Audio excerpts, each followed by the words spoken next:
Kesultanan Riau Lingga merupakan kesultanan Melayu Islam yang berpusat di Pulau Penyengat. Pada tahun 1911, Belanda mengepung dan menduduki istana dan mengumumkan pemakzulan Sultan Abdurrahman Muazzam Shah II, dan itulah Kesultanan Riau Lingga ke dalam cengkraman kolonial.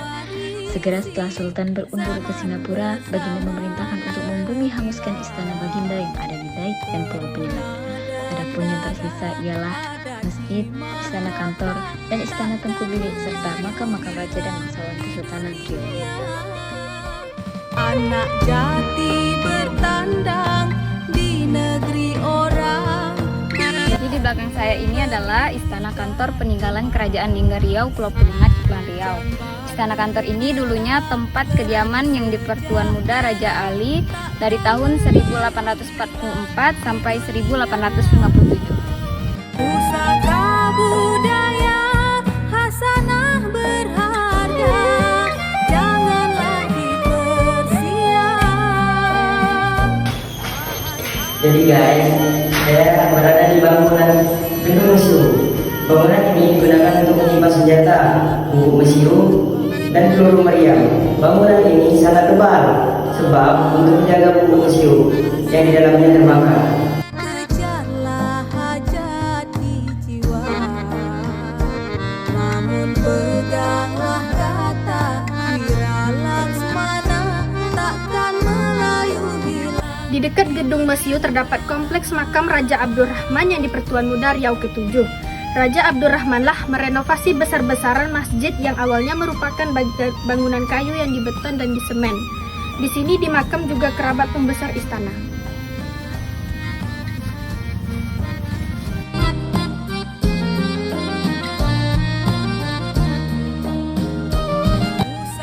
Benteng Bukit Kursi ini dibangun pada masa pemerintahan Sultan Mahmud Shah dan Raja Haji Fisabilillah. Benteng ini merupakan salah satu titik pertahanan melawan Belanda, dan di sini kita dapat temukan sisa-sisa meriam untuk melawan Belanda pada waktu itu. Dan bertahan kedaulatan bangsa.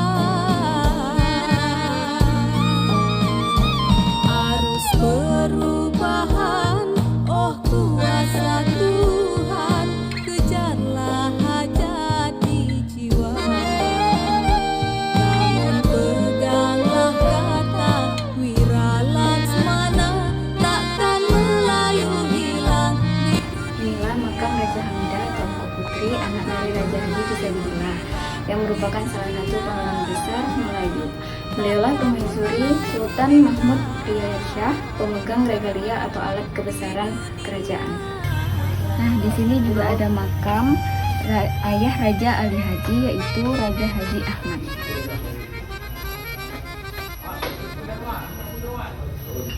Dan di samping saya inilah makam Bapak Bahasa Indonesia sekaligus pahlawan nasional, yaitu Raja Ali Haji yang dikenal dengan karya agungnya yaitu Gerindam 12.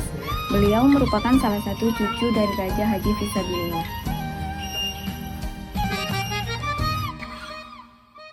Gemalainya tari seni diwarisi, zaman berzaman gemilang. Teruna dan darah ada di mahkota, takkan Melayu hilang. Ini adalah makam Raja Haji Fisabilillah.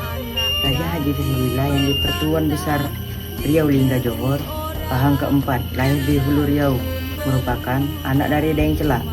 Raja Haji Fisabilillah wafat di Teluk Ketapang ketika berperang dengan Belanda untuk merebut kota Melaka.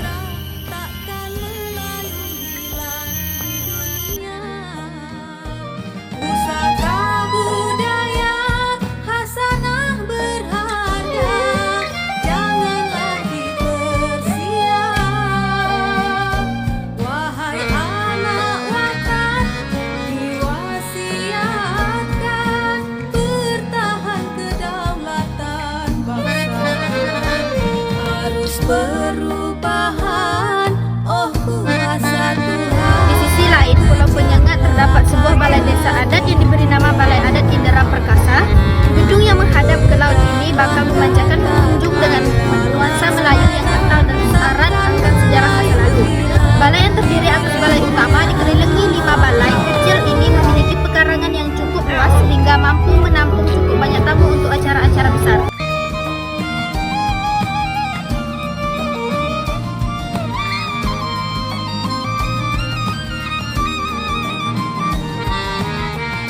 kita lagi ada di Istana Tengku Bilik. Tengku Bilik adalah salah seorang keluarga kerajaan Riau Lingga yang meninggalkan Pulau Penyengat yang menetap di Terengganu setelah Sultan Abdurrahman Muazzam Shah dimakzulkan oleh pemerintah kolonial Belanda pada tahun 1911 Masehi. Bangunan ini pernah digunakan oleh pasukan Jepang saat Jepang menduduki Tanjung Pinang tahun 1942 sampai 1945.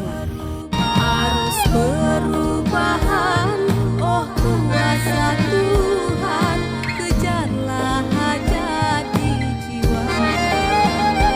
Namun peganglah kata.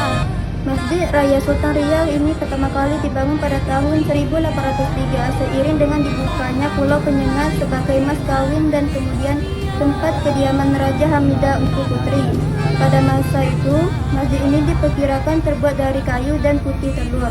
Tahun 1832, Raja Abdurrahman pada masa itu menjabat sebagai yang di-Pertuan Muda ke-7 Kerajaan Riau Lingga melakukan renovasi. Selain keunikan bangunannya, keistimewaan dan keunikan masjid ini juga dapat dilihat dari benda-benda yang terdapat di dalamnya. Contohnya dalam mushaf Al-Quran tulisan tangan Abdurrahman Stambul ditulis pada tahun 1867 Masehi. Ia merupakan ulama yang diutus Sultan belajar ke Turki agar tetap terjaga dan terpelihara dengan baik. Al-Quran yang memiliki nilai sejarah diletakkan di peti kaca depan pintu masuk. Dan ada juga lampu kristal hadiah dari kerajaan Prusia dari negeri Jerman.